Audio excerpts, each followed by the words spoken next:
Well, I guess you're recording this, so you could really keep that burp in if you want.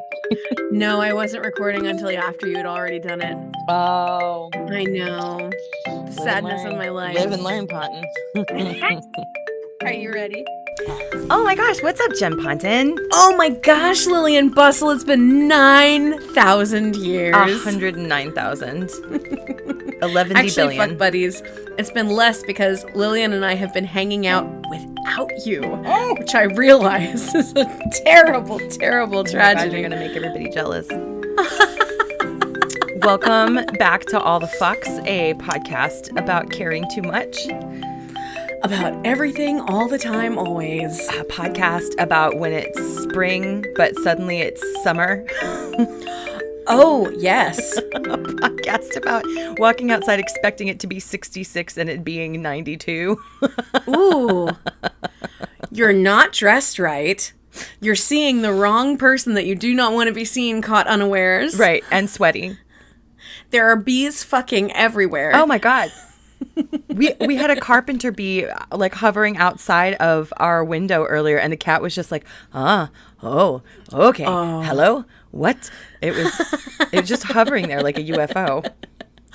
My neighbor keeps a tennis racket around because he does a ton of work outside, and because there are so many carpenter bees, he just like tonk, tink, tonk. Oh my God, that sounds so satisfying. I know, right? Oh my God. I mean, exoskeletons are hardy little shells, aren't they? He's probably killing them, but I don't You have. think? Yeah. Yeah, Shit. I don't have a whole. Carpenter bees are pieces of shit. They They just eat your deck. They do pollinate, though. Yeah. What? So do butterflies. All we have are carpenter bees, not a single butterfly to be found. Boo. Which is a real all the fuck situation.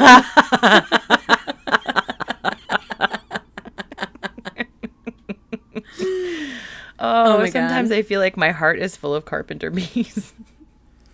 Always. They're buzzing around and trundling there and just bouncing hovering. off of things. Oh yes, my God. hovering, slamming into shit and making that zzz noise. Ugh. Yeah. They're resilient little fuckers. They are. Little flying tanks. This episode is devoted to carpenter bees.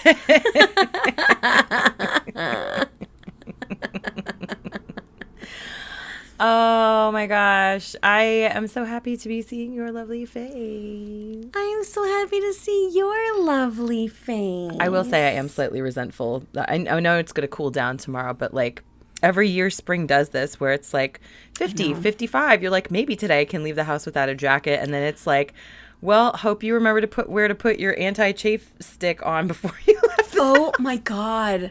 Just impossible. Absolutely impossible. And then before it's 55 and when it's just like 50, but it's so hard in New York because the sun really warms things up, but like the air is 50 degrees. And I'm trying to figure out what to wear like multiple times in a row. You and I saw each other and I only had on like a fucking cardigan and it was such a mistake. And the day before that, I wore like a leather jacket and it was so stonking cold. Oh no. I was just like, I had to go back to my car to wait for a while because even waiting in the sunshine was painful. Like I so relish these times of year where it is the perfect weather, where it's windows open. Mm-hmm. But then I have no idea how to be outside. No. Especially if I have shit to do. Mm-hmm. Like, obviously, if I can, like, be in and out all day and, like, add a sweater, reduce leggings, like, change shoe, it's going to be a whole situation. But if I have to, like, be productive and go run errands and go, like, do job stuff, why? No. It's terrible. No. Mm-mm. And you know me, literally the second that I can get out of normal shoes and into sandals, I'm like, free my weird feet. And a couple times I've gotten stuck outside where I was like, oh, I jumped the gun on this shit. Oh, yeah.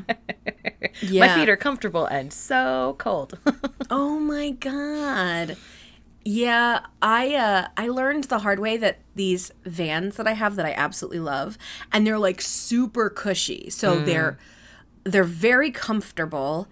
I didn't realize that the cush was like insulation, and so I wore them too late into the spring, and my feet were like, help us, please. No. There were ransom notes for the safe release of my feet. This little piggy went to market. Oh my This little god. piggy took a hostage.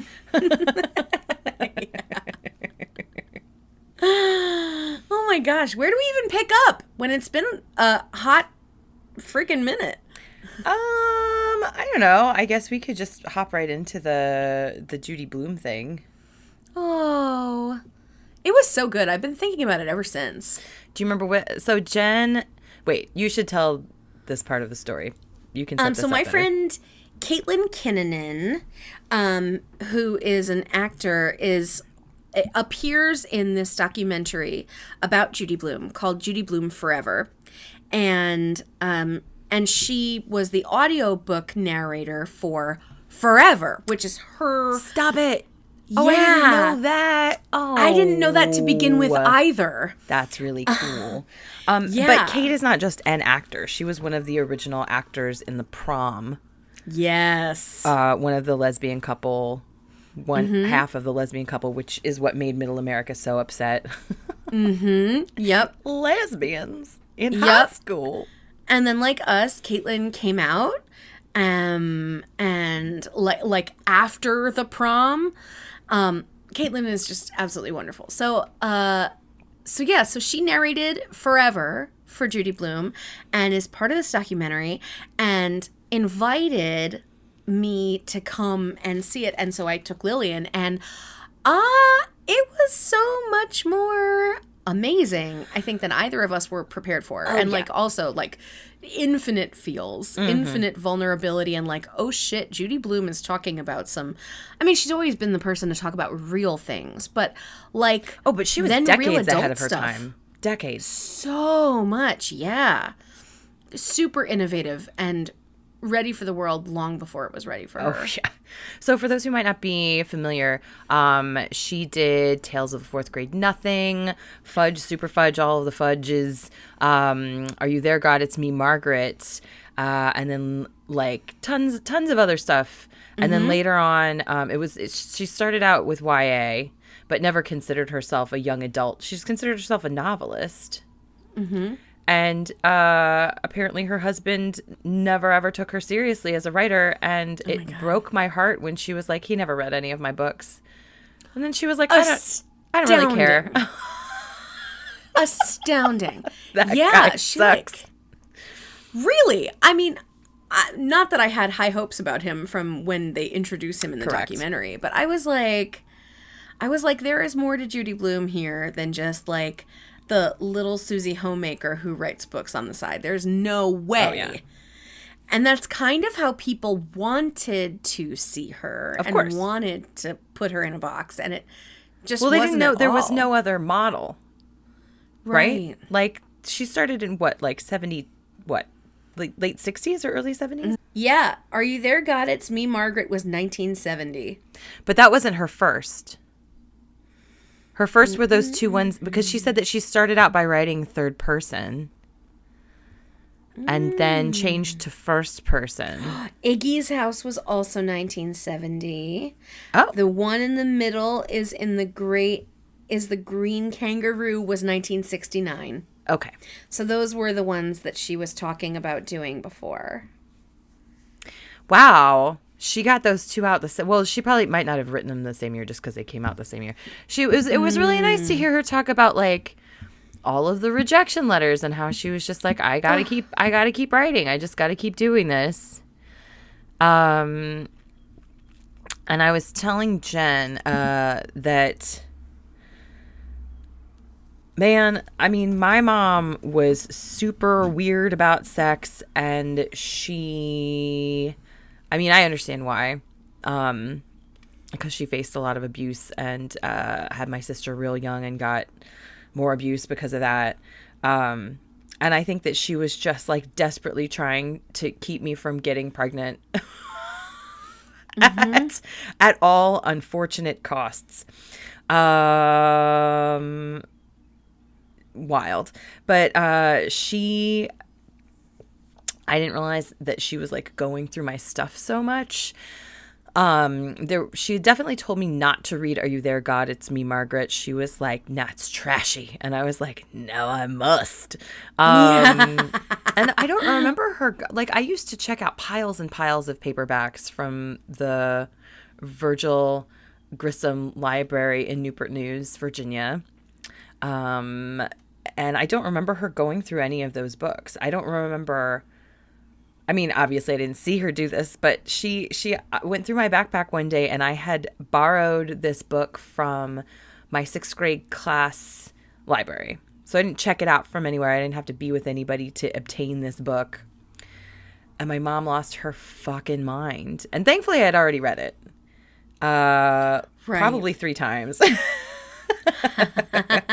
And it talks about period stuff, and it talks about she like wants to mature, which I did not. I mean, it's not that I didn't want to get boobs. I definitely were in no rush. Nope. I had an inkling that bleeding out of your vagina was probably not fun. I was not interested in participate in that aspect of womanhood. And I had tried to convince my mom to get me a bra already, and instead she got me a bandeau swimsuit top, which did less than nothing to help my issue. Of course. Of course. And I was telling Jen that I'm pretty sure it was shortly after all of this happened, where my mom lost her mind on me for having this book about growing up. My mom, I knew, did not want me to take sex ed or family life, which is what they called it. Family life. That's awful. However, when in 6th grade, when they were like, okay, we're going to send the boys to this other classroom and the girls stay in this classroom, and you guys, you know that this was coming, and your parents all know that you're here, so they're going to want to talk about it with you later. I thought that my mom had come around. And it was really the first real birds and the bees breakdown. I had a good idea of some of it, but it was the first real like video where people were like, this is how reproduction works. And I was like, oh, okay. I mean, she didn't have anything to worry about. It's not like they talked about it being pleasurable for anyone. No, of course not. It was very, very perfunctory. National Geographic style. Yeah. Yeah. But so I told my mom after school, I was like, listen, they said that you'd want to talk about this. We did this today. And my mom, I remember her turning around in the car, and just her whole face turned purple with rage. And she blamed me. She was like, you knew you weren't supposed to be there. Why didn't you tell someone to take you out of the class? That's so crazy. And it's particularly crazy when adults ascribe that the child understands the meaning, right? So like you are punished for something that they haven't told you, that because of their own insecurity, they presume you know, and that you are being crafty and like perverted or whatever, right? Like it is 1000% projection. Oh, yes. But my theory is that Miss Penman, who was my 6th grade teacher, who also went to high school with my sister. So that was weird, being taught by someone who was the same age as my older sister. I think that I know that my mom yelled at my teacher for letting me have Are You There, God? And I think that, and I never put it together before, I think my teacher deliberately ignored the slip that my mom had written to pull me out of that class, because she was like, well, if she hates this, this poor child has not got a chance. Right. She's never gonna She's going to think that you can get pregnant from kissing. I wasn't that bad, but yeah. Oh, no. So, I mean, and I didn't like that teacher for a lot of other reasons, but if that is indeed what happened, like, what a fucking mensch move, you know? Totally. Yeah. Good for her. Getting you in there. I mean, I didn't have sex ed taken from me, so I couldn't appreciate how important it was. And I feel like all we walked away with at that age of puberty was like, hey, your period's gonna come. I don't remember. And I remember that there was a place in Pennsylvania, maybe in Easton, called the Weller Health Center. And it was a frequent field trip for probably all of the elementary schools in the area. And they had this, oh gosh, what are the words for it now? I want to say like AI, but that's so not the case, right? It was like a room with a light up mannequin, maybe? Okay. Where you could see like the way a body worked. And I think they called her Tam. Oh, wow. Yeah. Yes. I'm really reaching, and I have not revisited this. It sounds very spooky. It was weird. I wasn't creepy. It was definitely enough that we like giggled about Tam often. I bet. Whether we were or were not at the Weller Health Center on any given day.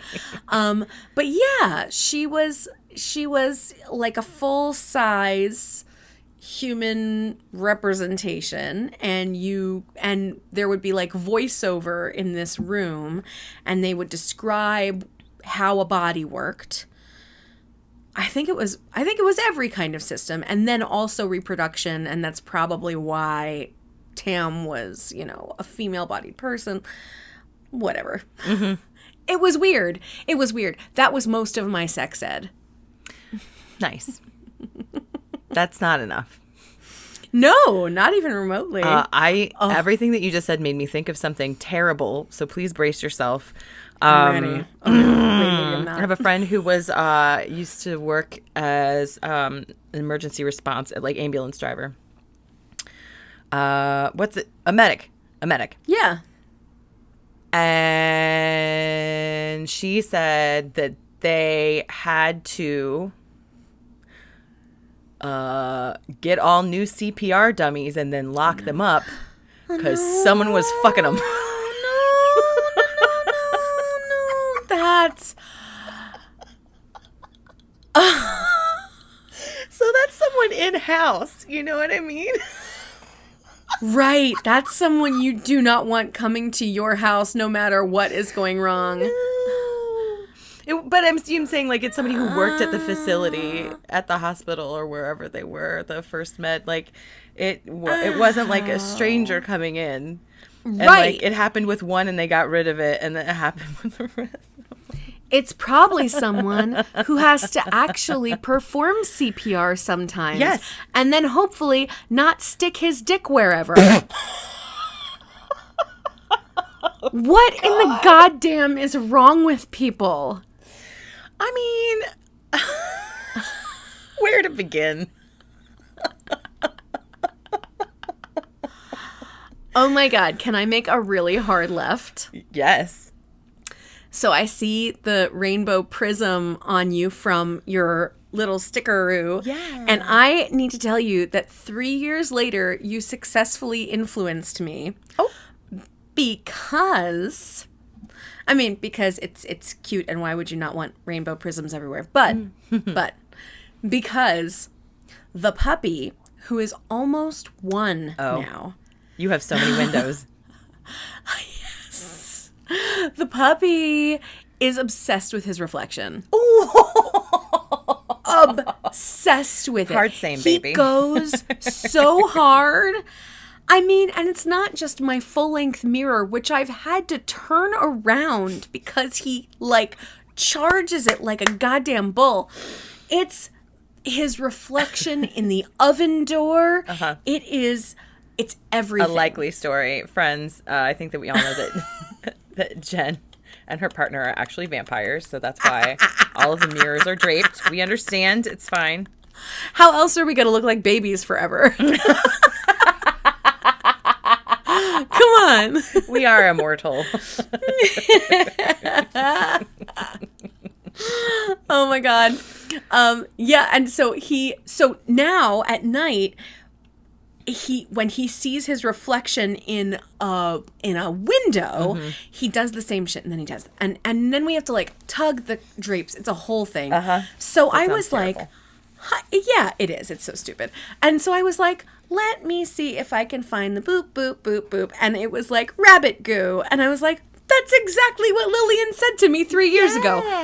Perfect. And so it has quelled all of his nonsense. Amazing. Added a little extra privacy. Sure. And now your house is he's full just of puzzled. rainbows. It's full of rainbows. And he's just like, yeah. It's privacy film is what Jen is talking about. I had gotten, it's like prismatic, self-sticky stuff that you stick to the windows. And then like you can see shadows through it, but you can't see unless it's like a bathroom window. Yeah. It's like frosted kind of. And I have that in my office space because there's people like basically right outside of my my window. And I'm not good at remembering to shut drapes and things like that. Right. Same. But yeah, it has brought me great joy. And then there's added bonus prisms from a chandelier crystal that my friend Tigger gave me. Oh yes. Yeah. Oh, that's from Tigger. Cute. Yay. Yeah. So, hard left into Rainbow Land. No, that's fine. I'm happy to be in Rainbow Land. I feel like the Judy Blume stuff brought up a lot for me in general, partly because of my weird memory thing where I remember some stories so clearly and vividly. Let's say like Neverending Story. I could probably tell you the whole movie from beginning to end because I've seen it a million times. But then it comes to things like the Book of Prince of Tides, or I went through a Pat Conroy tear for a while. Fucking Prince and of Tides. I remember blurps. Well, the movie is terrible, by the way. Very terrible. But I remember bits from all of his books. I don't remember where they go. I forget novels as soon as I read them, which always made taking quizzes in classes very difficult. Oh no. But I have sense memories of a lot of her books, Judy Blume. And particularly, was it Wifey? That was what it was called, right? So I remember my mom was like, she blamed her friend on leaving her husband on this book Wifey. And I was like, oh, I remember as a child being like, that's not what happened. Right? She might have read it and been like, fuck this shit, I'm out. But she didn't read that book and suddenly hate her husband. Right. She allowed herself to feel her feelings. Right. When she saw Judy Blume feeling her feelings. And if we are talking about that kind of behavior and that kind of storyline anyway, might I refer everyone to Kate Chopin's The Awakening, which I read in high school as required reading. God. Like, what are you talking about? My mom's selective pissiness was so strange. It was just so weird. It was these super select fears that then got magnified, and she got real, like, Carrie White's mom. Yes. About, like, 2 things. Yeah. Which is so crazy because, you know, when I think about your experience and your stories of your mom, that's totally not where I go. And then when you, like, revisit the 2 things that she did that about, it's like, really? Yeah. Why that? Yeah. Wow. Only hussies get their ears pierced. Oh, my God. No, that's a new one. Oh, I never told you about that. She kept telling me that there was something. Get their ears pierced. Yeah, she was like, there's something in the Bible about it. And I was like, show me. And she never could. It's like, I believe at some point it's a reference to how to treat your slaves. Oh my fuck. And something about ear piercing with people who are building your pyramids. I don't know. But that might be ultimately why like tattoos are not really a part of Judaism as well. yeah, I think that might be. Yes, I think you're right. But If yes. it's like, you shall not mark the people who labor for you or whatever. Something, That's super crazy. Yeah, it is super crazy, especially given the fact that I was allowed to watch Poltergeist and Revenge of the Nerds by the age of 6. And remember, I was allowed to watch it by myself. Yep. Like, and also, who are you fooling, lady? You sleep for like 19 hours out of the day. Oh my Like, you have zero control over what I'm doing and who I'm becoming. Why? This is a very weird way to exert control, but sure. Right. Sure. Really making up for lost time Yeah. in those select hours. Shoot. Yeah, she bought me my first tarot deck, but she was also very weird. Like, she bought me my first tarot deck, but she didn't want me to fuck around with Ouija boards. Really picking and choosing here. Oh, yeah. Yeah, she believed in past lives and but I don't know that she really believed in ghosts. She definitely believed in heaven and hell and, like, talking directly to God. But then when I was wanting to go to my friend's evangelical church where they were speaking in tongues, she thought that was a shade too far. You, I'm certain, have heard about Jeanette McCurdy's book. I'm glad my mom. I'm glad my mom died. Is or dead? Yeah. I'm- Mm-hmm. Died. Yeah. Either one. I haven't Whichever read it. one. I've been meaning to Sorry, read Jeanette. it. It sounds right up my alley. I hear it is incredibly affirming. Just insanely affirming. Yeah. For anyone who comes from that kind of, codependency, adultified, what was the term from that book? Emotional incest. Emotional incest. Yep. Yep. Maybe I will put that on my phone today. Now that I can read again, since I know I just need reading glasses. Oh my God, brain's not would you broken. please tell our fuck buddy? Gosh, do you think that we haven't talked since before Christmas? Well, technically, you and I did 2 little itsy bitsy mini things that I did not release, and they were so time sensitive that Oh, they're how just funny! They're just lost in to time. the vault. So okay. it's possible you talked about it for like Thanksgiving or New Year's, but no, I don't. Oh, think good. so. Okay. So I had bad brain fog after I had COVID in 2020, which is so long ago now, but it still feels like yesterday, especially sitting here on a podcast call with you, because this is what we did all through lockdown. So I had a really hard time with cognitive function, getting it back, and was starting to wonder if it was all over. And through this time, when we were allowed to go out again, I have very bad vision. Excuse me. I also have allergies like whoa today, so sorry about all that. It's giant plant orgasm day. Oh, man. Because yesterday was so hot. Them trees and are so all the fucking like flowers crazy. are like. Yeah. Carpenter bees are working overtime. That's right. So went back to this optometrist. It's the same place I've gone for years and years, but they have different doctors sometimes. And the first guy was like, "Oh, congratulations, you lost all the astigmatism in one eye." And I was like, I didn't know that could happen. I thought astigmatism had to do with the way your eye was shaped. And Right. I know that can change a little bit, but in a year? Corneal shape, yeah. I mean, your whole eyeball is shaped like a football, from what I understand, if you are very nearsighted and have astigmatism. I could be wrong. I'm a theater major, but No, I have astigmatism too, and that was what I was told, was that your cornea is shaped like a football. And Gotcha. so that, and then he was like, and your dominant eye changed. And so honestly can't believe that we are trying to put people on the moon again.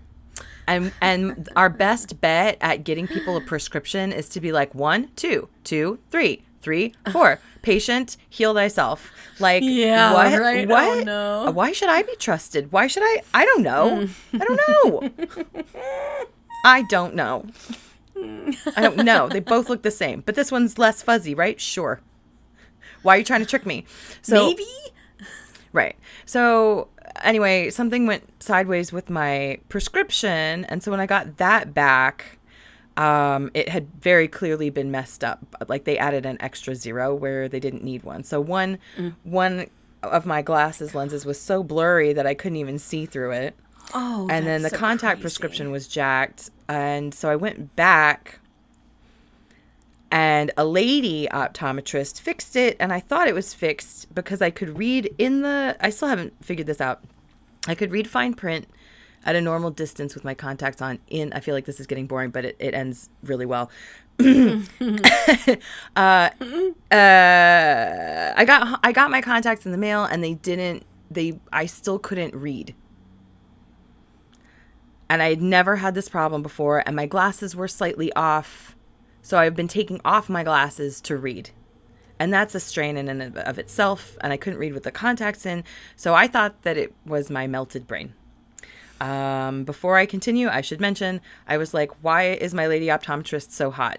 She had impeccable hair, like she was airbrushed. Her skin was like, her makeup was perfect. She's lovely. Her nails were incredible. This is not an error in eyesight, by the way. No. This is not like, these aren't like beer goggles. This is actually real. Once in a while, Lillian will send me a post and be like, get the fuck out of here. Right, exactly. Right. It wasn't my brain fog. Yeah. So I was like, what is this lady? Who is this lady? She's got a secret. What's her secret? And her secret She absolutely has a secret. is that she's a smoking hot bodybuilder. I knew it. I was just going to say, it's like she's a WWE female wrestler. Yeah. So she posts tons of workout videos, and a lot of them of her squatting. And oh, by the way, now her Instagram used to be Dr. Viking Goddess. She changed it now. She's it might still be that. She's now a prison optometrist in Florida. Can you even imagine? No, I cannot. Like, what would you do if you were an inmate and this crazy hot lady came in to do your life? Who could also beat the tar out of Right, you. exactly. In my head, it was like, you remember in the cartoons when somebody would see a hot lady and it would be like, awooga, and their eyes would like bonk out, except for they're in front of that camera 1, camera 2 thing, so it just like breaks the eye doctor glass thing. Shit. Anyway, I walked into a Barnes & Noble in December in Florida, and I put on a pair of reading glasses, and I cussed really loud in a giant group of people who were shopping for Christmas because I realized that this whole time I just needed reading glasses. I just needed reading glasses, and I was furious. I was furious. So upsetting. I was so mad. I'm still mad. Every time I put on my reading glasses, I'm mad a little bit. I don't mind wearing the reading glasses. Glasses are cute. I look great in them. I thought I was dumb. I thought that something had smoothed over irreparably. Yep. And turned out I'm just old. Brain yogurt now. Yogurt's so good. Good yogurt brain. It was like Go-Gurt for a while. Yeah. Kefir. Oh, shit. Oh, so we're a little chunkier now. Now we're like large curd cottage cheese. Ooh, all right. I mean, that's an improvement. Maybe you'll have some pineapple chunks next time. We'll see how much we can. Do you hate it? Dude, I hate it so much. My mom was such a fruit and cottage cheese person, and I never understood it at all. The pineapple's pretty nice, though. 'Cause it's so tangy. I know. I can't with pineapple, though. It fucks up my mouth. I have a very delicate Does mouth. it make your mouth itchy? No, it's just acidy. Like too much tomato, too much pineapple. Too much. Sad. Too much Cap'n Crunch cereal. Sad. Doritos. Oh my Yeah. God, Cap'n Crunch. Did I tell you? Oh my God. I have delicate mucous membranes. I don't know if I told you at the time. So, I was really, really, really hungry. This is more than a year ago at this point. Okay. I was super, super hungry, and Jory had put on Trader Joe's samosas. We have a pack Which of those are- in the fridge right now. They're wonderful. Yes. They're so good. First of all, the most Midwestern thing happened when Jory brought them out with ranch dressing. And I was like, babe, I know you're Midwestern, but this is a painful transgression. Oh, wow. And Jory's like, what? It's so good. And I'm like, no, this is an insult. Like, you have to eat it with like chutney and Jory's like, no, it's so good. Just try. And so of course I did. And God fucking damn it, it is good. Samosas and ranch dressing are really, really good.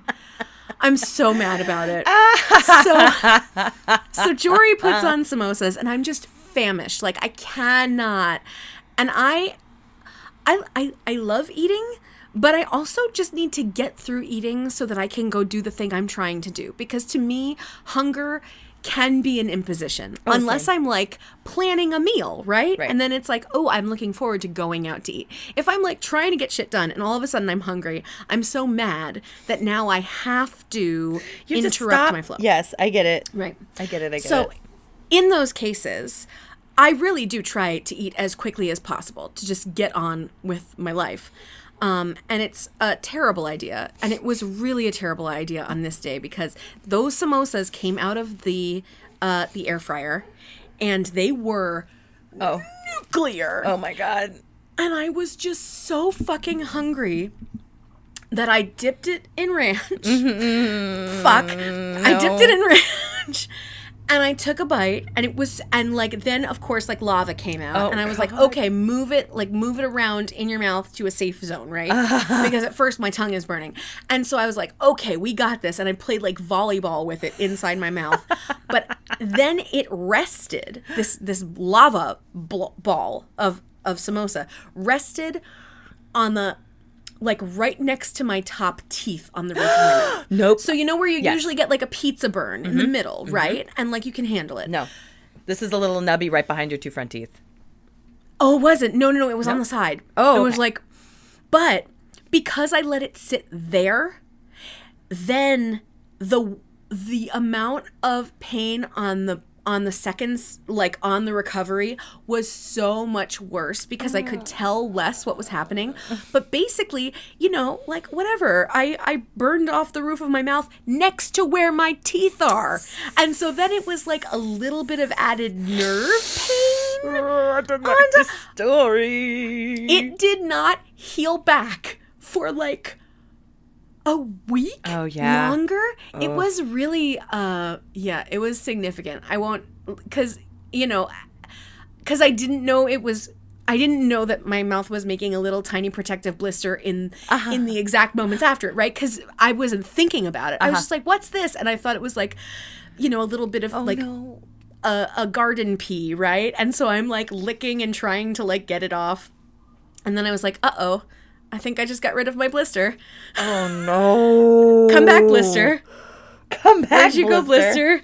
And then I didn't get another one. And then my mouth was like, fuck you, you're on your own. And I was like, no. I didn't know it was you. Oh, no. I'm sorry. I would not have done that if I had known it was you and not a little bit of the inside of a samosa. Oh no. It was so sad. It was a really, really bad spot for me to let catch all that really piping hot. Especially if I'm at home, I have zero qualms about just being like a baby birding it out and just being like, oh yeah. I guess that's not, baby birds like it when you do that. This is true. I don't know, like when a dog just puts something in its mouth and is like, no thanks. That's what Bear does. Yeah. If Bear catches a treat that like is not his level of treat, which is to say is not just meat, like if I throw him a milk bone, like he'll catch it and then he'll place it on the ground and just look at me and I'm like, come on, You are a dog. Like, I know you try and convince yourself otherwise, but just get with me on this one. The one time that I immolated the roof of my mouth, I was hanging out with my friend Josh. He had just moved to New York. I hit New York before most of my friends who moved to New York, and I stuck around long after most of them went away. So, friends from college. Suck it, friends. Yeah. I mean, a lot of them had children, so I understand. I would not want to raise a child. Oh, yeah, of course. No. That's the end of that sentence, but I would not want to raise a child in New York. Hard stuff. Like, I hadn't talked to him in a while, and we went out to sushi, and he was like, let's get this deep fried tofu to start. And I was like, I like deep fried everything. And instead of like taking the chopsticks and like pulling it apart to let it go, motherfucker, I just put the cube, and it was too big of a cube too. I shouldn't have tried to use chopsticks with it. Anyway, whatever. I was probably trying to look impressive and worldly. It doesn't matter. I put the whole thing in my mouth, and this has never happened before or since, thank God. But I burned it so bad that the whole roof of my mouth became one blister. Of course, yeah. The whole roof. A little indoor swimming pool. Mm-hmm. And then at some point, it burst. And peeled off. And I just remember being like, I like the ignominy. Can you imagine that being how you wake up in the middle of the night? Oh, God. Like flash dance. Oh, what? Like the bucket of water. Oh. Ew. This episode got so gross. Man, oh man. Why did we start talking about that? Samosas?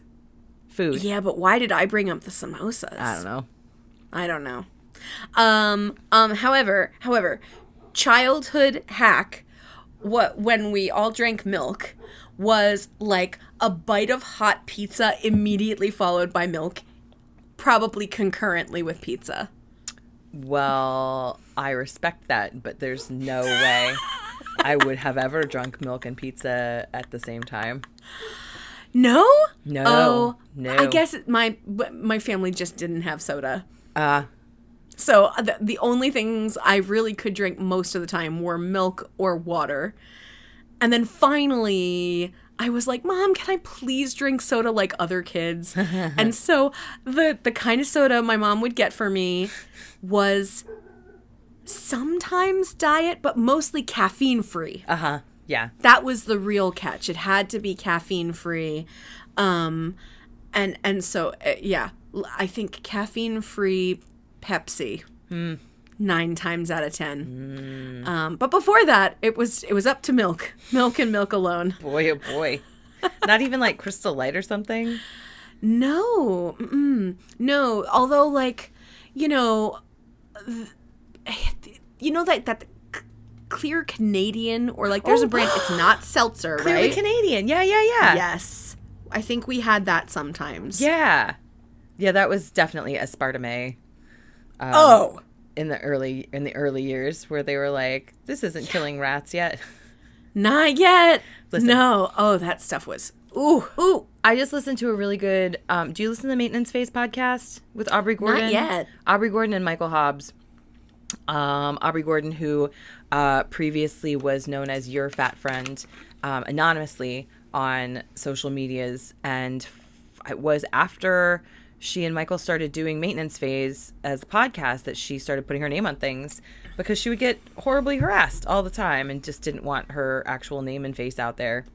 Anyway, since then she's come out with 2 really great books. I've read half of one of them because, again, my brain was broken and I didn't come back to it. But the podcast is wonderful, and it's mostly debunking wellness myths, which of course has a lot to do with weight. Because at the end of the day, even stuff that isn't about weight usually is about weight. Of course. Of course. But they've got like a good one on Marianne Williamson. Like there's so many good ones. I would go back to the beginning and start again. They're just absolutely scathing, and they refer to themselves as methodology queens. So they'll go through like books that we've all like, things that were super popular, and books that lots of people have heard about, and just go, none of these studies are actually based on anything. And it's really hard to argue with a lot of what they put out there. Their one on the President's Physical Fitness Awards is... Oh, I remember you telling me about that one. About how they took all of those numbers and they never did anything with them. The government... They never did shit with it? The government never did anything with any of those numbers. They just put us We had through to climb hell. a rope for nothing? Yes, for nothing. For nothing. Come on. Terrible. But That's this really most awful. recent one was about sugar. And I just recently went to a friend's place to see her get married. And at her house on her fridge was a Post-it that said, "Do you really need that ice cream? Cancer loves sugar." Oh, no. And I was like, "Hey, what is this?" And her teenage kid was like, "Oh, yeah, you know mom's all crazy about health stuff." And I was like, "Oh, I forgot about that." And I'm sure part of it is because, like, her brother has a very bad struggle with mental illness. And for a long time, like, stuff was kind of out of control for her. So if like, trying to be super healthy to the point of orthorexia is how she manages that, that's how she manages that. Right. It wasn't on my radar as something that was such an issue, except for when her daughter was like, "Oh yeah, everybody in this family has eating disorders." She just like plopped it out like that. Yeah. And I was like, "Oh, God bless Jen. Wow. Yeah, she's a sophomore in high school." And she was like, "Well, I had anorexia for a while, and then my brain kind of shut off, so I didn't hear when she named the other members of the family. I don't know what their problems are, but and she was like, and mom's crazy health stuff." And I looked at her and I was like, "Wow, man." What? How are she's like 14, maybe 15, and so self-aware. It was really, really impressive. And of course she's like is getting help for the daughter. Right. But she was like, when the kid was like, "What about your eating disorder, Mom?" Because I don't think anyone had ever named it before. Interesting. Yeah, but so sugar, and about how it used to be, we used to blame hyperactivity in children on sugar, and they debunked this whole thing where like kids had the same amount of difference in behavior with sugar as with saccharin, as with placebo, like blah blah blah. The only difference is that if you had something underlying that was a behavioral disorder, sugar would bring it out. So there is that. But there was no evidence that, oh, hi, baby, that diet can help regulate ADHD or hyperactivity in any way. Right. Which was the whole thing. That's the way that people get about sugar. I just always think people should take it with a grain of salt, because we always demonize something. And so for the same people who are like, "No, the low fat, no fat craze of the 80s and 90s was bonkers, but sugar is the work of the devil." Right. I'm like, you realize none of those things are true, right? Right. I think that there's an argument to be made that processed things are probably not as good for you as unprocessed things in general. Right. So if we're talking about bleached flour, or right, super high refined, fructose corn syrup, right, super refined cane sugar versus honey. But they also talk about the glycemic index and about how that's all kind of silliness. Also ridiculous, right? Yeah, it's not that there aren't things that spike your blood sugar. It's just that, like, just because an orange has more sugar than the ice cream doesn't mean that the ice cream is the better choice, or like, Right. you know, healthier, whatever. Right. And there are people who would make that argument, especially because the ice cream has protein and fat in it to help, Right. like, be a more complete It helps food. your body processes things differently. Yeah. Yeah. And But, like, unequivocally, eating an orange is probably a good thing. Yes. Like, I'm sure there are some exceptions, but by and large, I think we could say. It seems like more quackery trying to happen. Yes. But I do think the processing thing is inherently correct, because the further we get away from the food that takes time to make and create, the more we get into man-made shortcuts. Yeah, and chemicals and stuff. Yeah, for sure. And like, yeah, if you find, you know, if you eat a bunch of honey, or like with, you know, milk or whatever, like it's just going to be an inherently different experience that your body has that's like closer to the earth than all the other stuff. But, yeah, but also our bodies adapt, and anyway. Yeah. Anyway, I highly recommend Maintenance Phase. It's really great. Everything by Aubrey Gordon is great. There was a really weird backlash for a little while because Michael Hobbs is not fat. And Aubrey is, I don't know how she... I Super fat, I think. In super fat or infinifat, yeah. People were like, why do we always have to have thin people weighing in about fat things? And I thought that was very patronizing. This woman is very fucking educated and very smart. And right. She has chosen to bounce things off of this guy because they're really great together. Yep. And they have a ton in common for their backgrounds. They both used to work for NGOs. Is that a thing? GMO? No, GMO's food. No, yeah, I yeah. know NGO is a thing. I just don't know what that means. They both used to work for nonprofits and, like, I think government something or another's. But okay. it just makes me mad when we all, like, what? Stop fighting amongst ourselves. This is, again, we're just, everybody liberal is going to tear each other apart from the inside, and it makes me crazy. Especially when the others can easily get behind their terrible figureheads. Oh. And they seem to have no qualms about anything. You saw all of the AI stuff with all the Republicans, right, as drag queens? No. What?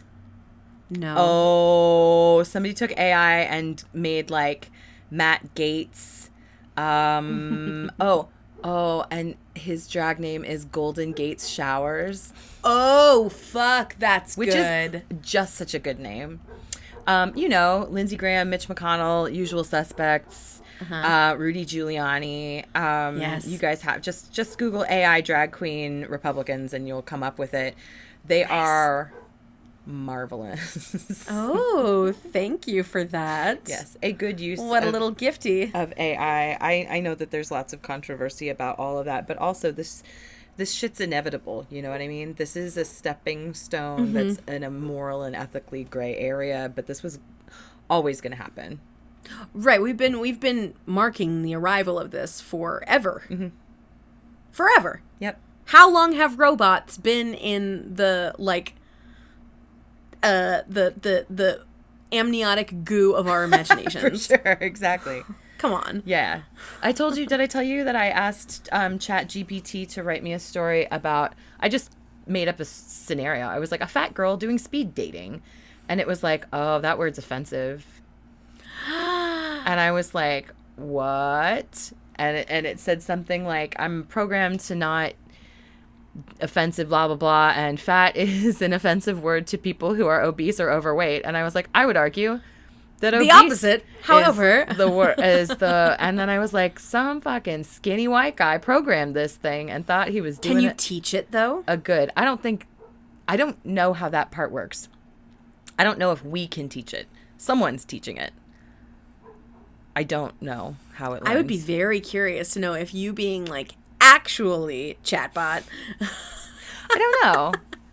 and then it, comes into its own consciousness and, viva la revolution. I, for one, welcome our robot overlords. I think, yeah, I agree with you. I think it's been a long time coming, and there's no stopping it. I don't love it, but No, it's bad, but everything's bad right now. yeah, right? Like, fucking pick your bad. I prefer robot bad Yeah. to like these fucking pieces of shit who are like drag queens belong nowhere, and I mean, my God, yeah, robots forever, please. Such a nightmare. I told you about the Mark Maron special that's just come out, right? I think it's on HBO. It's either called From Dark to Bleak or From Bleak to Dark. I forget which. And for those of you who are just tuning in, I love Mark Maron so much that I have not had sex dreams about him, but I have had nurturing cuddle dreams about Mark Maron. I really just I just hear his voice and I want to hug him and just pat him on his fluffy little head. His new special, he talks a lot about how his girlfriend died during COVID, not of COVID, but right when things were real bad in hospitals, something happened with her and she passed away. So like, if you go into it, be aware that he's going to talk about death, but he's a comedian. Like, Right. He handles it marvelously. But the opening of his show, he's like, hey, I don't want to bring the room down, but like, kind of seems like nothing's ever going to get better again, right?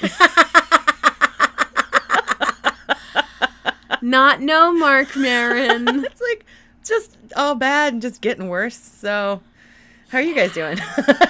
Mm-hmm. Real talk. And it really kind of cracked something open in me. Like, it's so good to hear people acknowledging it, because I do think that we are still, and will be for probably another 5 years, juggling the wreaked havoc of incredible mental health issues as a world. Yeah. 1,000%. And like, and in terms of unrest, right? In terms of revolutionary unrest and human struggle, some wonderful person on the internet was like, hey, the American Revolution lasted like 10 years. The French Revolution lasted like 10 years. The so on and so forth. Like, over and over. And he was like, this revolution that we're in, like, it started in 2020. It started with the murder of George Floyd. It started with COVID and the way that we collectively woke up to the fact that we are really taken for granted and we are mistreated and we are not really a human priority. No, we're a commodity for sure. We're a commodity exclusively. And like, we continue to be shown that over and over and over and over and over ad infinitum. But he was like, and it was only 3 years ago, and it's going to be like this for a while, and it's going to, like, we're going to be in the fucking thick of it. We're going to be in the fires. We're going to be in the riots and the tiny wins and the enormous losses and like the clutches of power. So yeah. Yeah, it's an era. It's an era. This is just the era that we're meeting right now. No. I know. I know. Pluto's moving into Aquarius. I know. Well, yeah, it is, right? Yeah, so this is that's the liberation. Yep. It is the liberation and the revolution, yeah. It's a better place for it to be than Capricorn. No hate. Easy, Tiger. It's a better place for it to be. But yeah, like, Aquarius energy is not necessarily gentle. It is disruptive and radical. Yeah. And still very Saturnian. So, like, you know. Yep. Oh my God. Jory is an Aquarius, and I sent them the greatest meme the other day from like one of, the 9,000 astrology accounts that I follow. And it says, it's like a tweet from an Aquarius, and it's a one from Cardi B. Uh-oh. And it says, "I'm not as mean as I could be, and I want people to be more grateful for that." Yes.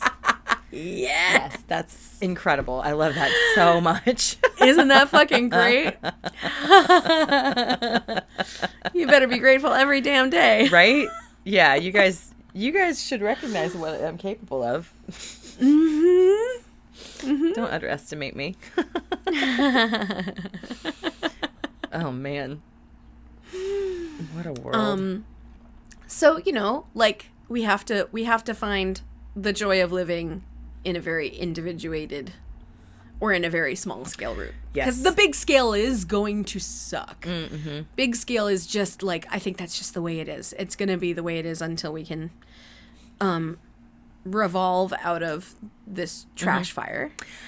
I gotta tell you, small scale. you guys watched Last of Us, right? I watched the first episode thus far. Oh. I know. That's I all? haven't watched more of it. But I did like it. And I will watch more. But I do have to say, the second that we fast forwarded to like present day and like the bureaucracy of these different like tribal areas, I was like, please stop fast forwarding me to the way the society works as opposed to the monsters. Oh. Like, stop it. Put me back in Crisis. I mean, I know that's sort of all Crisis. So I was frustrated by There's that. plenty more Monster Crisis. I was reassured of this the other day. Mm-hmm. So I am excited, especially because, like, everyone is losing their goddamn minds over Pedro Pascal. Uh-huh. In every way. I saw this really wonderful tweet that was like, it was a blurb from Sarah Paulson.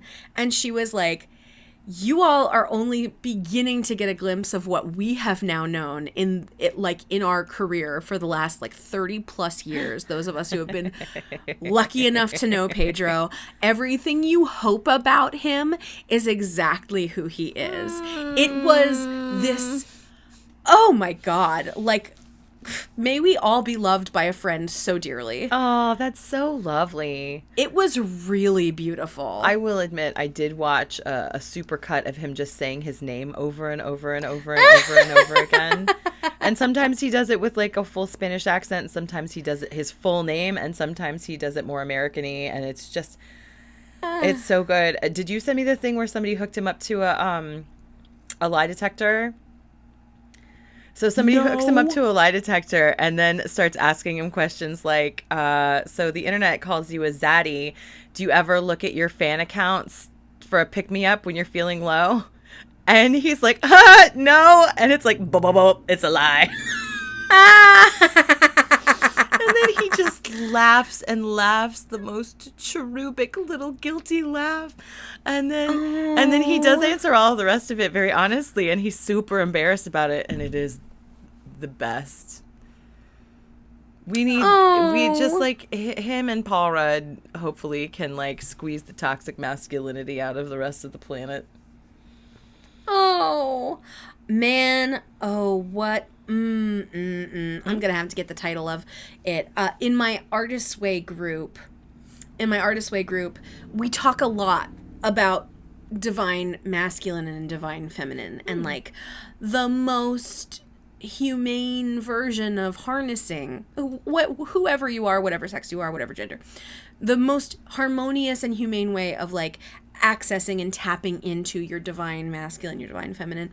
And one of the people in my group, Bex, was talking about this book that was specifically about like divine masculinity and about like the erased stories, the erased heroes that used to be the archetype for like masculine heroism were actually much gentler and much softer than the stuff that we have been passed down. Right. And it just sounded really exciting. So I have to like prod her and figure out what that book was. I know it seemed really good. The reason why I brought up The Last of Us is because I don't know if you heard, but there is some sort of weird toxic fungus that is resistant to any kind of treatment and things like that, which is taking over. And also, I might recently have gotten into nootropics. The not like magic mushrooms, but like the mushroom supplements that are supposed to make you focus better. Like moon juice, right? I don't know what is in that dust stuff, but sort of like that. It's a packet. The stuff that I like is called Daily Dose. And it has a little bit of caffeine in it, but not a whole lot. It tastes like instant coffee. Like it doesn't, Right. I'm not like, this is the finest brew of anything I've ever had, but it's totally doable. It's fine. And I got like a week's worth to try. And some people are like, there's such a weird thing right now where it's like too many people are on ADHD medication. Well, 50% more people are on it now because women are finally being diagnosed. So yeah, there's more people on it now. Fuck you. So Seriously. also people have to stop. I think Adderall is going to always be hard to get for a little while because the whole government has decided only so much of it should ever be made because they're so worried about people making meth. So every month, like clockwork, whether or not I still have a couple left, like I have to start looking for my medication. And one time it took me 2 months. Yeah, so that sucks. And I would never be like, let's replace this with that. And a lot of people are like, I got off of my medication from this weird mushroom soup coffee. Don't shut that up. That's stupid. But I will say, like, less jittery, more clarity. And I felt like my biggest issue right now is trying to figure out what to do first during the day since I don't have a normal schedule. That is such a hurdle. And this chilled that out. Like the anxiety around trying to figure out where I would just be like, let me go put myself in my creative space where I like to do creative work. And then the thing that I should do will come to me. But I can't even think about what I need to do until like 11:30 in the morning, and I've been up since 7:30, and I'm wasting big chunks of my day. And my therapist tells me she's great about a lot of things, but she's like, don't be so hard on yourself. And I was like, right. I need you to hear me. I am not. Am I an overachiever? Yes. Am I critical of many things? Yes. What I'm telling you here is that there's something going on in my life that is distressing. That if it was something else, if it was a substance, it would be an addiction. Like it is interfering with who I am and who I know I can be. Right. And I don't know why. I'm not like, oh, let me give myself a pass. I'm here to do the work to unfuck this. Right. So it's a little weird to me, the angle that let me do it. Yeah, like I don't need you to be hard on me, and I said to her this last time around, I was like, I think that the suggestions that you come up with are good. But in actuality, I'm never going to meditate. I'm just never. And I'm never going to put on music and just dance around my house. Like I will put on music and like try to choreograph something. But I'm not like a Hugh Grant dancing in Love Actually around the house kind of person. I'm just not. Which might come as a surprise to some people. But I was like, I'd like to take some time and talk about like what is happening, that this is a symptom. This is a symptom. This is not a problem that can be solved with tactics. This we have to get to the root of what is happening under here. And I think that I surprised her with that a little bit. Nice. I know you don't want to have to drive the car. I don't. I literally am paying you because I want someone to tell me what to do. Just tell me what to do. You know, it makes me wonder if like a life coach versus a therapist. Well, no, that's exactly for me the opposite. Like, I think a life coach should give you strategies and tell you about whiteboards and like how to spruce up your environment. I think that the therapist is the one whose job it is to be like, tell me about your mother. Lie down. We're going to find out what is inside you that's making you grind your teeth all night and not be able to function in the morning. That's your job. Yeah, right. So don't drill down to me about how it's okay and I shouldn't be hard on myself. Talk to me about why this is happening. Right. I'm not a bad person because this is happening. I don't think less of myself. I think so highly of myself. I've said this on this podcast before.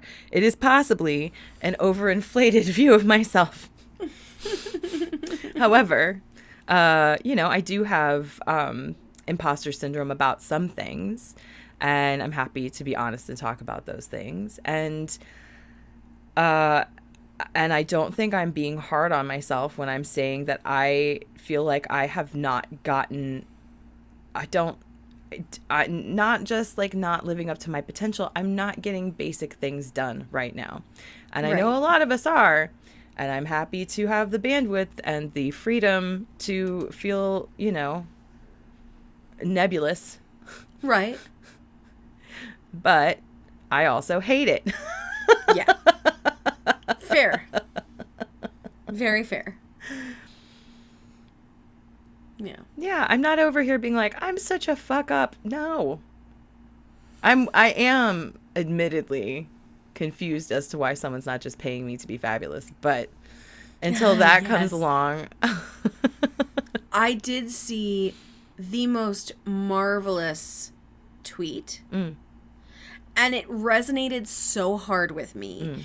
And it's a fine line between like what you're talking about and this, but it said, "The more I heal, the less ambitious I become." And I was like, ooh, it's very much the exact branding of the word ambition, and just like the dogged striving for goal. Rise and grind. Right? Yeah. Yeah. Yeah. Well, that is and I was like, yeah, I sure. feel that. Yes. I really feel that. It takes less success to get me satisfaction, for sure. Right. Right. But still, yeah. I don't want to do nothing. No, right. They are two different issues. Yeah. One is the, okay, you're healing hustle culture and that's really good. And then the other one is like, but also is my brain working in a way that is like sustainable for me. Correct. So, very, very specific realities on either side of those. But I was like, man, I used to, like, as recently as 2020, I used to be totally defined by my get up and go and hustle. Sure. And I liked that a lot. And I do enjoy digging for a bone. I really do. Same here.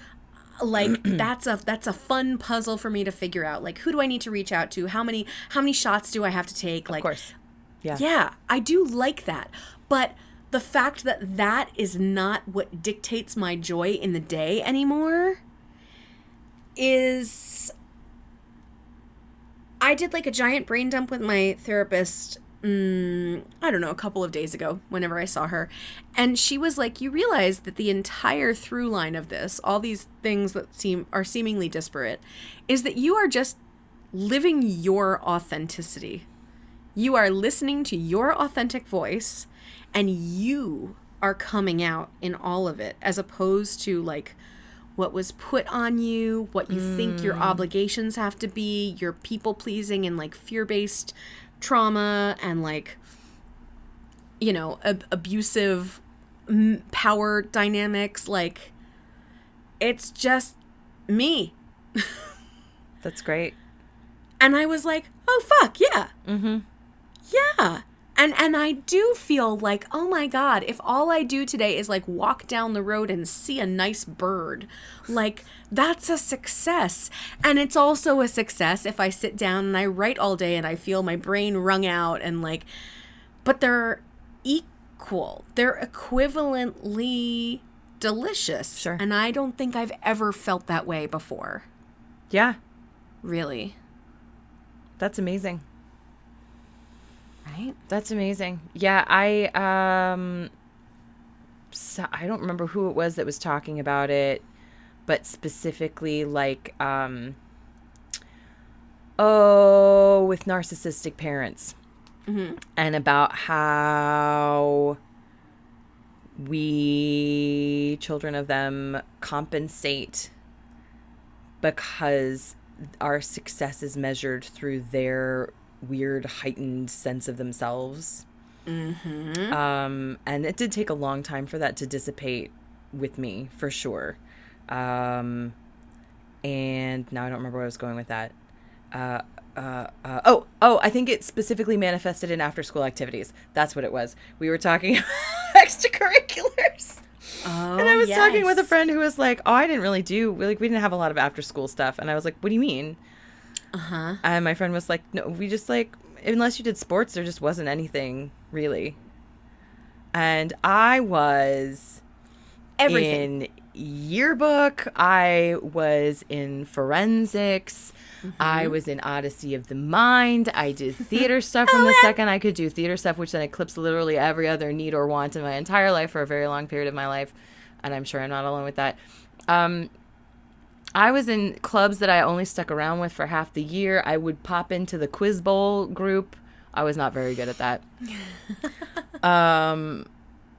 Man, you know, like part of it was because it was a way to not be in my house, which was messy and cold or hot. Right.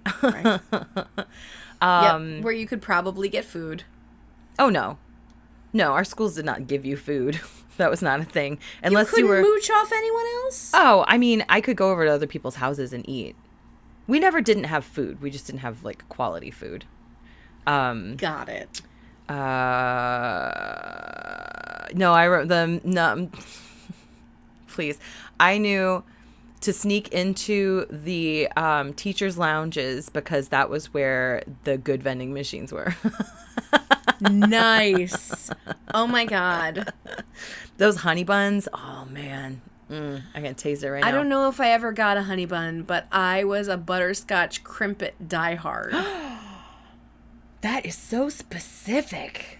We always had butterscotch crimpets in the vending machine that was outside of the gym. How interesting. And that was how I would eat in No, between, right? The end of classes and whenever the fuck I would go home. It was like, well, butterscotch crimpets it is. Yeah.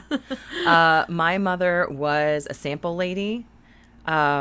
She, stand in Food Lion and give you free samples of whatever. And she would get to keep whatever she didn't give out. And I don't think that's really a good incentive to get people to give things out, but okay. So we had like a case of Fruit Newtons when they had just come out.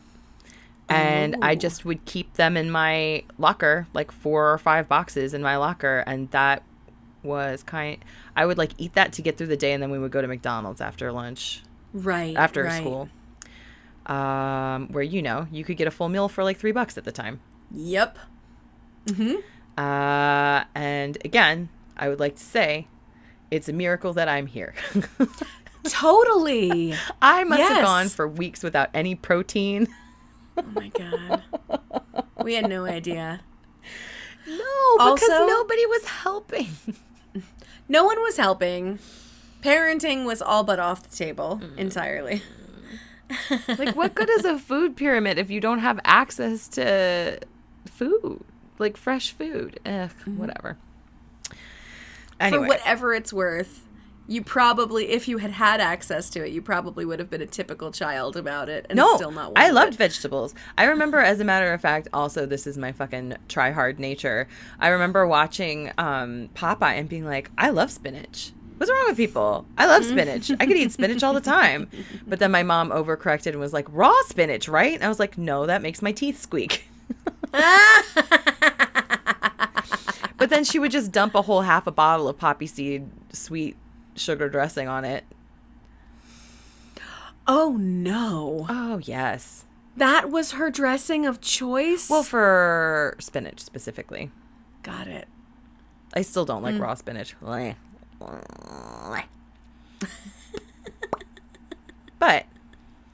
I liked vegetables. I liked vegetables just fine. My mom just boiled the living shit out of them. Oh, God. It's like watching carrots fall apart on your plate. My mom made most things really, really well, but the one thing that was a bit painful was I think she would overcook chicken. And so it would lose so much moisture that I was chewing the same bite for what felt like hours. And like the first time that I realized that, I'm just like chewing and chewing and chewing and like trying to get it macerated enough so that it will go down easier, but I can tell like it's still too, you know, dry and sawdusty, and I'm like, what is happening here? So That's funny. I think My mom was a terrible cook. The one thing that she made that I truly enjoyed was we called our great grandmother Mimi, and this was Mimi noodle soup. And here's how you make this, and it is delicious. And it's great if you're poor. You need a bag of egg noodles. You need some alphabet soup. And you need some ground beef. And you brown up the ground beef. You boil the noodles. You drain the ground beef. Or not. Maybe Marcia didn't do that. And then you put it all together. So there is like protein in there. But then you get the extra like nice little from the egg noodles. And then, you know, vegetable soup is very savory. So that was like the closest thing to nutrition that I got. Yeah. I could see that one going over well. You should come over. I'll make it sometime. I haven't made it in probably 15 years. It is funny to make it every so often because I need to do it maybe like the day before therapy so that I can process that. Yes. But it is delicious. Like, and then I told you that she would put Velveeta in ramen. Oh my God. My mom and I were just talking about how, like, I was super jealous of kids who had foods that actually were, like, not good, but as a kid, you don't know it. It's just like, oh my God, Velveeta is so delicious. Yes. Yeah, everybody's eating that mac and cheese. Why don't we have Velveeta? Yeah. And she's like, it's not food. And, you know, she was like... We don't eat shelf-stable cheese in our house. She was like, we've got Stouffer's. And I was like, Stouffer's ain't shit. And she's like... And it took me until I got to young adulthood when I was like, I could buy Velveeta for myself. And then I was like... Oh. Yes. Other foods that I bought for myself when I could finally buy things for myself included Nutella and white Zinfandel. Yes. In a box. Franzia? No, in a bottle. I was never a boxed wine girl. There was often boxed wine at my house, for as snooty as my parents, in fact, were about their alcohol. The number of occasions that there was a white Zin in a little to-go fucking coffee box was amazing. Well, this has been delightful. Yes. I love you. And we love you, fuck buddies. We miss you. Thanks to everybody who's reached out saying that you missed us. Oh my goodness. Hang on for those viewing at home. He is a bigums. He is. He's 17 pounds now. Oh my God. Not just a baby anymore. Oh, but also such a doofus. Such a doofus. Look at how big he is. Okay, bye. Oh. What a fucking precious little bean. And I have to say, the allergies, like the pollen is so bad that like the cats were sneezing this morning. Oh, no. Yeah, Jory's having a tough go of it today. Lots of sneezing. So, you know, look for us around more fuck buddies. We love you and we love each other. And we know it's been, you know, a very long hiatus. And, you know, life is maybe just a little bit more settled now that, like, I've more securely relocated and Lillian has recovered with every possible gold star sticker from her knee surgery. Yep, I fell down again a couple weeks ago, but I just got an MRI yesterday to make sure I didn't rip anything permanently. Where'd you fall? On my face. You doof. Where did you fall? I was crossing the street going to my chiropractor's office, and I had a little rolling suitcase I had gone to a figure modeling gig, and I needed to bring props. Sorry, my cat is literally about to knock everything over. Okay. And there was a curb cut It was that one day that it snowed a little bit where I was like, poo, snow. And my toe caught the curb cut wasn't flush with the street as I was crossing the street, and just bam, just flat on my face. No. Also, I'm pretty sure that Asif Manvi stopped to help me. If it wasn't him, it was someone who looked and sounded exactly like him. Amazing. But yeah, it was one of those things where I hit the ground and immediately 4 people were like, "Are you okay?" And I was Holy like, shit. "I don't know." Yeah, and you can tell right? that You're tension. so rattled. Right. Because people don't want to actually help, especially not in New York, because everybody's trying to go somewhere. They just want to make sure that they're not caught on camera not helping someone. That's my theory. Oh my God. That's my what theory. A crazy People are like, new... "You okay? You okay?" Boop. Bye. Oh, interesting. Like they're saying, "Are you okay?" while they're walking away. Yeah. Oh my God. Yes. So anyway, Asif Manvi, or his doppelganger, helped me up. And he was like, "Are you all right?" And I looked at him and I was like, "I'm confident that I don't need an emergency vehicle." Okay. And he was like, "Yeah, he was." That's But how he was like, already "Okay." halfway across the block. He was literally like, the second he helped me up, he was like walking away. Yeah, right. And I was like, "Bye, I love your work." I keep looking around again because cat Because Loki. swinging from the tree.